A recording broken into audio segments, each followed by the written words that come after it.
Chapter 11 of the book of Genesis. We're going to read the 9 verses, and then we will emphasize just a couple of them tonight. In verse 1, and the whole earth was of one language and of one speech. And it came to pass as they journeyed from the east that they found a plain, not flying plane, but just a level, flat, level, open space with, grass, but nothing else, just a level space in the land of Shinar, and they dwelt there. And they said one to another, Go to, let us make brick, and burn them thoroughly. And they had brick for stone, and slime had they for mortar. And they said, Go to, let us build us a city and a tower whose top may reach unto heaven, and let us make us a name, lest we be scattered abroad upon the face of the whole earth. And the Lord came down to see the city and the tower which the children of men builded. And the Lord said, Behold, the people is one, and they have all one language, and this they begin to do, and now nothing will be restrained from them which they have imagined to do. Go to, let us go down, and there confound their language, that they may not understand one another's speech. So the Lord scattered them abroad from thence upon the face of all the earth, and they left off to build the city. Therefore is the name of it called Babel, because the Lord did there confound the language of all the earth, and from thence did the Lord scatter them abroad upon the face of all the earth. I mentioned Sunday. There's a lot of questions. I'm going to try to answer some of them. There's a lot of speculation. I'm going to turn my thing this way so I can face all of you. There's a lot of speculation about where was the Tower of Babel, what was the Tower of Babel, what were they trying to accomplish, what was their primary sin in building the city and the tower, and does it have modern implications for us today? I don't plan, in fact, you'll notice I've got the Tower of Babel Part 1. We will do Part 2, Lord willing, next week. Give you a little bit of history, because as it with many sermons, you need history to understand what's going on. You can read with me Genesis 8:17. Bring forth with thee, this is God calling Noah out of the ark. Bring forth with thee, in other words, bring it out of the ark, every living thing that is with thee, of all flesh, both the fowl and of cattle, and of every creeping thing that creepeth upon the earth, that they may breed abundantly in the earth, and be fruitful, and multiply upon the earth. So when Noah came out of the ark, God told him, I want you to breed. I want the animals to breed. I want them to be fruitful, and I want them to multiply upon the earth. Not upon one city, not upon one plain, but upon the whole earth. I want them to multiply. By the way, that command has never been repealed. That command has never been repealed. The command to multiply and fill the earth, that command is still in existence. We hear so much about, the overpopulation of the earth. We've got to limit how many children people have. The message is, keep your family small don't have any kids, or at least have a minimum number of kids. But God said, multiply. Growing up, we had a family. You know, well, I better not call his name, but you would know them. They lived across the road from mom and dad, but across the road about a half mile back in the woods. Yeah, you would know them as soon as I told you their name. But they had, don't die, please, 15 kids. And boy, people criticized them. Oh, you know, they're overdoing it, and you know, but God told us to multiply. You know, it's funny, and it isn't funny. What one thing are the Catholics well known for? Lots and lots and lots of kids. And it's no wonder, because they have lots of kids. They bring them up very strictly in the Catholic schooling or in the Catholic faith. And when those kids get older, the vast majority of them remain Catholic. On the other hand, Baptists limit our number of kids. Somehow, if you have more than 2 kids, people look down on you, and you know.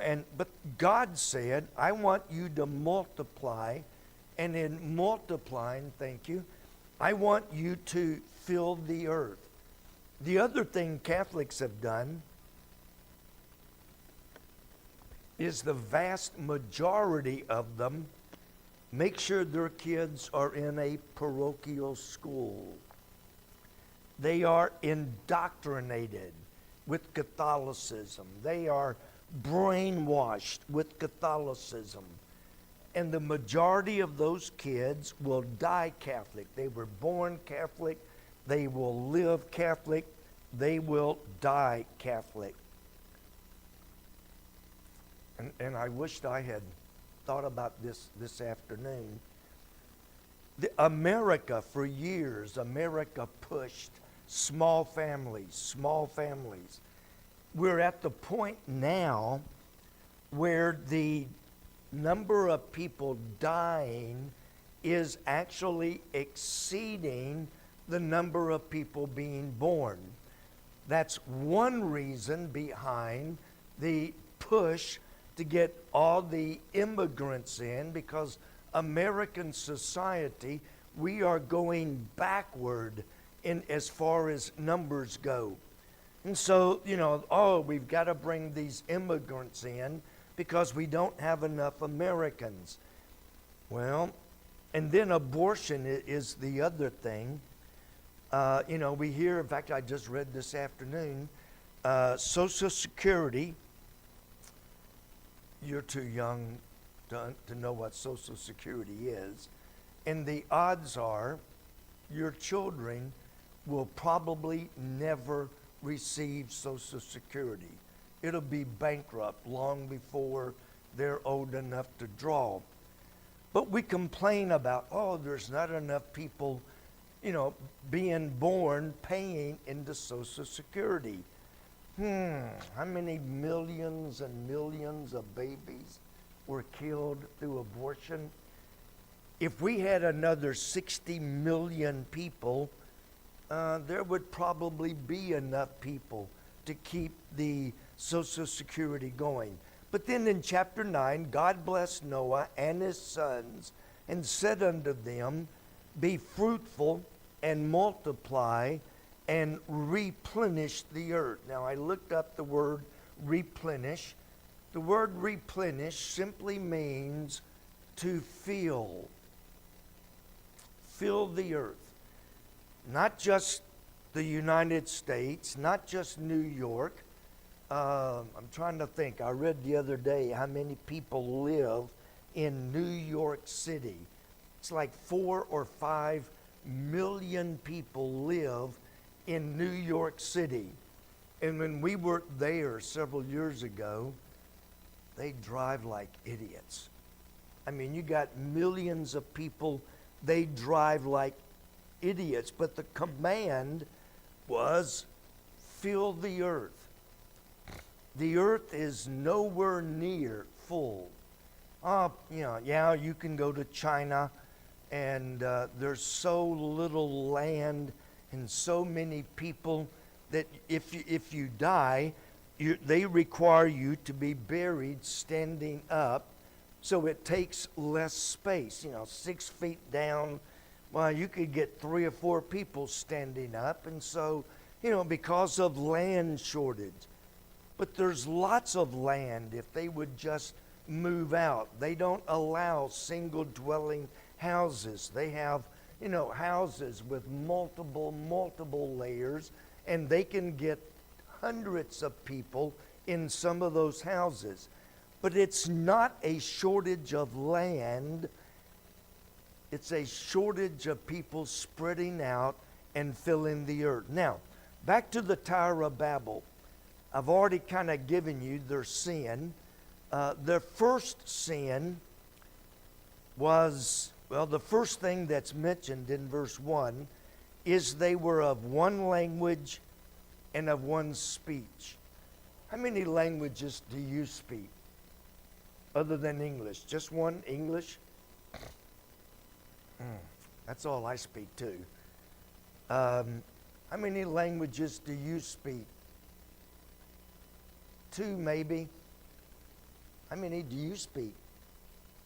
2? What do you speak besides English? Spanish? Yeah. Okay. ¿Cuántos años tiene usted?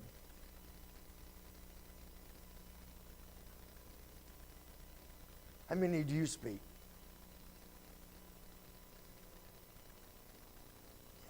You know what I just asked you, Noah? You know what I just asked you? ¿Cuántos años tiene usted? I asked how old you were. Más vale tarde que nunca?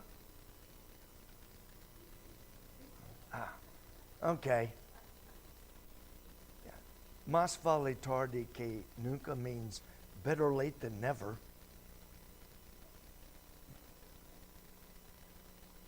Anyway, they all spoke one language. Now, growing up, I had an aunt that lived in Michigan, and down south, it was you all. It's like, you all come see us. Well, my cousin in Michigan spoke English, but she didn't. She thought we were crazy saying you all. In Michigan, it was yous guys. It's like, okay, that's English, but it's not the same language. It's, when we were in Australia, they speak English, but they're different language. It's English, but it's a different language. So there was no sin in being of one language. Who created everybody with one language? God created everybody with one language and one speech. So there was nothing wrong with being in one language. If you go out west in certain states, if you say, I want a potato, they don't know what you're talking about. They have potatoes. Say English, but it's still a different language. Everybody spoke exactly the same language. They had the same dialect. They had the same word. I remember the president of where your kids go to school is from that country. And so he had some American friends come over to visit, and he had just had one of his kids. I don't remember which child it was, but this American came over and was staying with, he and his wife and kids. And he asked in Australian English, he held the baby and he said, would you like to nurse my baby? The American turned 30 shades of red, blushed, couldn't believe he was asking her that. And they finally figured out in Australia, to nurse means to hold. Would you like to hold my baby? That's not what it meant in America. And that poor girl like to have died. A lot of words, same word, but it has different meaning, which means it's a different language. But when somebody said hold, everybody knew what hold meant. By the way, that president has told that at a few rallies, so it's, it wasn't any secret there. There was nothing wrong, but the problem came in verse 4 when they said, let us build us a city. That was the first thing. God said scatter. God said fill the earth. And they said, we're going to build a city. And then they go on and say, lest we be scattered abroad upon the face of the earth. They knew what God said. They understood what God said. But they did not want to be scattered all over the earth. So they said, we're going to build a city, and we're all going to dwell right here together. That was directly opposite of what God had said do. Now, it is nice, since we've been in northern Kentucky. We were just a few miles from both of her two sisters. We were just a few miles from her mom and dad. Now we are, 8 or 9 miles from our oldest son. We are about 10 minutes from our middle child. It's nice having family together. It's nice being close.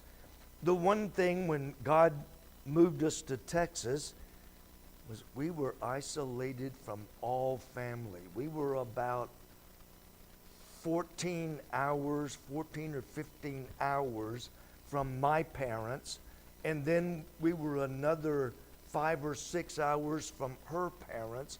That was one of the bad things, is we were separated from family. You know what that's like, I'm sure. Being all over the world, and you have no one close. So they said, we're going to build a city, and we're all going to stay right here together. Now, they also said we're going to build a tower. I will look at that in just a minute. They also said, let us make us a name. We want to become well-known, famous. And I've got in your notes there on page 1, pride was a large part of their rebellion. We don't want to obey God. We want to make a name for ourselves. And when we get to modern day, we will see a lot of similarities. They clearly understood. God said replenish, scatter, fill the whole earth. Now they say we are not going to be scattered. We don't care what God said. We are not going to be scattered. And so their number one sin was rebellion. Now, I thought it was building the tower. That was a result of their sin, but their sin was rebellion. Anytime, and I've been touching on this lately on purpose, anytime we rebel against God's word, it is sin. Let me see if I can find a verse. Got a few extra minutes here.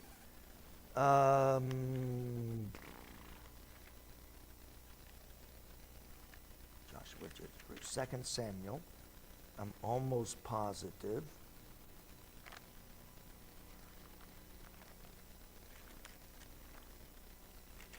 Give me a minute here.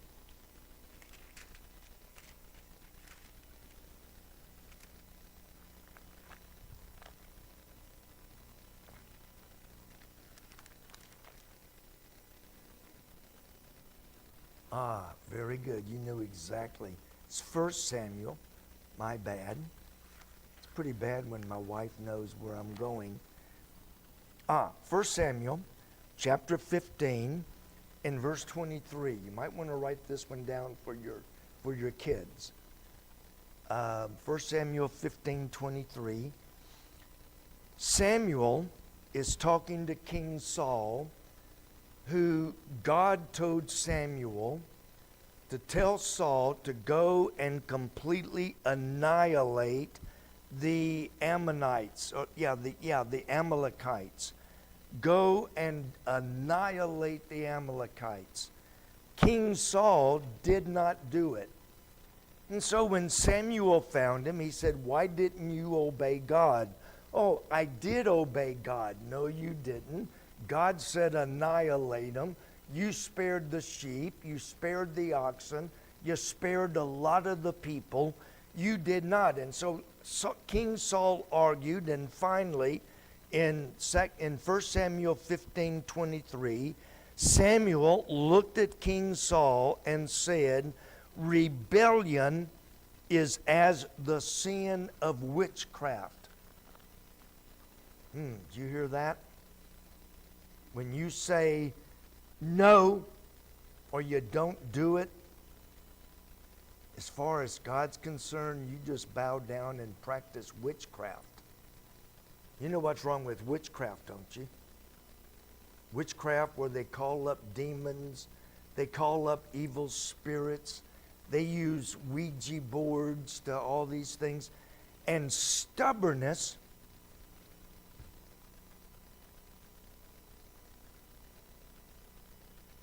you never do that, do you? No, I didn't think so. Stubbornness is as bad as bowing down on your knees and worshiping an idol. So when they practiced rebellion, they were rebelling against God.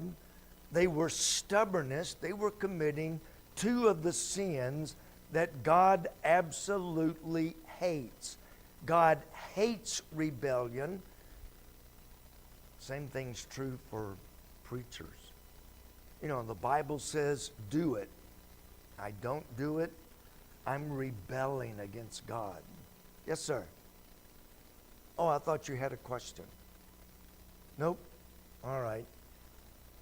And when I am stubborn, oh, just be stubborn.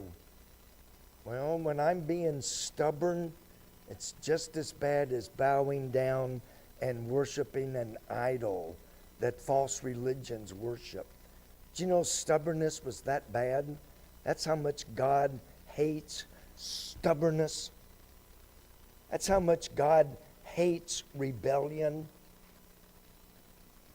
And so they rebelled. God said, "Fill the earth." We're not going to do it. We're going to build a city and we're going to stay right here. Rebellion and pride are the two main things that they had to combat. Now, I'm going to get started into this, but obviously I've got a whole page and a half of notes, so I'm not going to be able to get it all tonight. But look at very briefly. There's a lot of speculation. In fact, I looked in my Bible notes. I looked on the internet, and there was a lot of information on the internet about the Tower of Babel. I found dozens of pictures of what people think the Tower of Babel may have looked like. But there's a lot of speculation, and nobody can be 100% positive because we weren't there. We didn't hear them say, okay, this is what we're going to do. We didn't hear them Bible didn't record it other than it said that they were going to build a tower that reached, let me find it, whose top may reach, now, you don't have your Bibles open, okay, whose top may reach unto heaven, not into heaven. Didn't say we're going to reach into heaven. We're going to reach unto heaven. So that brings up the tower, or the question, how big was the tower? And again, speculation, because, what they have found, they think they have found remnants of the Tower of Babel. They have found some ancient stories that were handed down. And so they think that the Tower of Babel was built somewhat on the same order as the pyramids in Egypt. You've heard of the pyramids, haven't you? You've heard of the pyramids, okay. They think it may have been built on that line of building. If so, it could have been several hundred feet. Do you know how tall well, I just went completely blank. The Twin Towers in New York. Do you know how tall they were? Well, my wife's already said no. All right. They were very, very, very tall. Now we got everybody Googling. How tall was the Twin Towers? 1,800 feet above ground, because there was another 150 or so stories below ground. Maybe not 150, but there were a lot. So 1,800 feet. Okay, that's still pretty good size. Some people think that it may have been 1,000, 2,000 feet high, because it says they were wanting to reach unto heaven. It was big. Whatever it was bigger and taller than any of the buildings around. But they wanted to reach unto heaven, not into heaven. That's a huge difference. If I say I'm going to walk through the door, that means I'm going out on the other side. If I say I'm going to walk to the door, then I can stop when I get to the door. So if I'm building to the heaven, then I'm not necessarily going up into heaven. And there's a lot of debate even on that. But my question is, which heaven?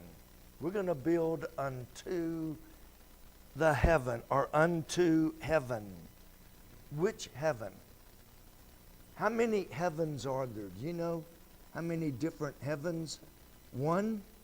Well, you're a third of the way correct. If you're a third correct, how many would that make it?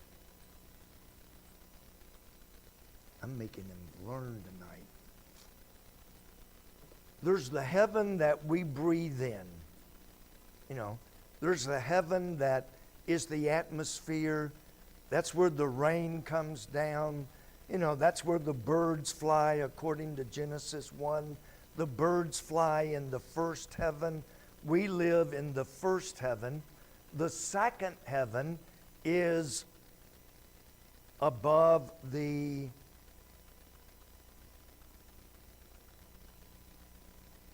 first heaven. So we got the first heaven where we breathe, where we fly airplanes, small ones. And then the second heaven is above the earth's atmosphere. That's where the stars are. That's where the moon is. That's where, the spaceships, that's where they fly up into the second heaven. And that extends all the way out to the farthest galaxy. Where is the third heaven? Who lives in the third heaven? Come on, I know you know that one. Absolutely. Very good. So you got the heaven where we live, where we breathe. You've got the heaven where the stars and all of that is, where the satellites go up. That's where the astronauts fly around the earth. They're in the second heaven, and the third heaven is where God lives. So which heaven were they trying to reach unto? Well, people think, and I ran across this, that they were trying to build all the way up to the moon, the sun, the moon, the stars. Well, that's kind of ridiculous. How smart were the people right after the flood? How smart were people? Did they live in caves and, were they dumb idiots like cavemen? No. Actually, before the flood, they built organs, they built all kinds of things. They were very, very intelligent. When Moses came along, they built angels out of gold. They built all kinds of things. They built many, many things. They were actually very, very smart. And so I have to believe they knew they were never going to reach the moon. They were smart enough, they knew that. And while they may not have understood oxygen and the need for oxygen, and if you get on a real high hill or mountain and the oxygen gets real thin, you have trouble breathing. Now here we've got lots of oxygen. Let me see you breathe. Let me see if you're alive. That's not breathing, but we'll let it go. Let me see you breathe. But every time I go to the doctor, they get this thing, they put it in their ears, and it's got a thing that comes down, and on the end it's got something, and they put it on my chest and say, take a deep breath. Let it out. Do it again. Do it again. Do it again. They were smart enough to know you're not going to survive if you try to build all the way up to the moon. They were pretty smart. So then it becomes, which heaven were they trying to build unto, and what was their purpose? The top of the tower was to, let me read it,